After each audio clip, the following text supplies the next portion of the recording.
Well, ANC stalwart and veteran Professor Ben Turok says he is concerned about the open declaration of factionalism within the ANC right now. Turok sat down with the SABC and discussed a range of current events affecting the ruling party and the country as a whole. He says the ANC Secretary General Ace Magashule's statement regarding NEC member Derek Hanekom's meeting with the EFF is over the top.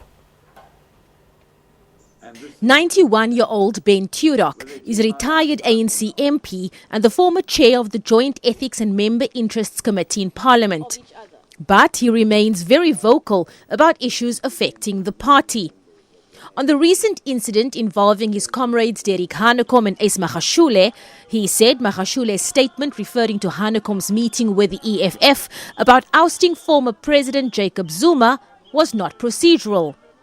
The correct procedure is to write to Hanekom formally and to ask him to appear before the disciplinary committee of the ANC.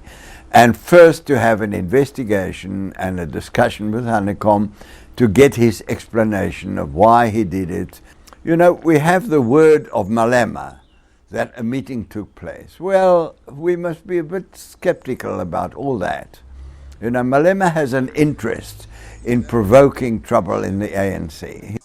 Turok says the matter around President Cyril Ramaphosa and the Bosasa donation is serious and must be investigated, but says it's not an indication that the president is corrupt. Professor Bosasa, Public Protector and President Cyril Ramaphosa. How do you react to her report on the president and the donation from Bosasa? Do you agree with her? How should that whole scenario have played out? I know the Act very well, the Executive Members Ethics Act, which applies to cabinet ministers. And Ramaphosa was a member of the cabinet. So technically, the Act does apply to him. But the Act is very clear and the Code of Conduct of the Ethics Committee is very clear. And what it says is that a member may not have a benefit of a material kind. That is the language. A benefit of a material kind. Now, that means that the individual person must have been given some kind of benefit which is clear and which is shown to have been to the person directly. Now, the point about a campaign contribution is that the money did not go into his personal bank account. If it had gone into his personal bank account, he should have declared it. Weighing in on the Zondo Commission, specifically former President Jacob Zuma's appearance before it, Turok said he was deeply disturbed. The comments that the president made, the former president made at the Zondo Commission, specifically about your comrades who were members of MK as well, and you in fact were one of the founding members of MK. What does this do to the memory of MK and the ANC?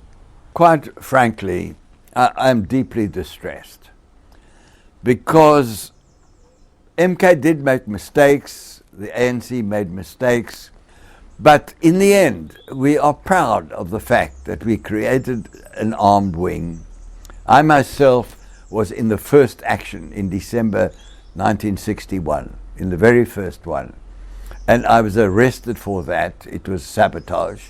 I was arrested for that and I went to prison for 3 years for that. And I'm very proud of that. And for somebody to turn that into a nasty thing of spying, of internal divisions, certainly there was infiltration. We know that. We know that, especially in exile, that the Mkhonto we Sizwe was infiltrated and that there were spies and so on. We know that. And the history books are full of accounts of that kind. But don't dirty our history. Don't sully our history. We must be proud of it. And what Zuma is doing is really, I don't want to use bad language, but really he's spitting on his own history. Turok says the open declaration of factionalism within the party shows that things have gone very far within the ANC. He says the position the party finds itself in is worrying and that the repercussions will be serious. The ANC was not immediately available for comment. Abra Barbia, SABC News, Parliament.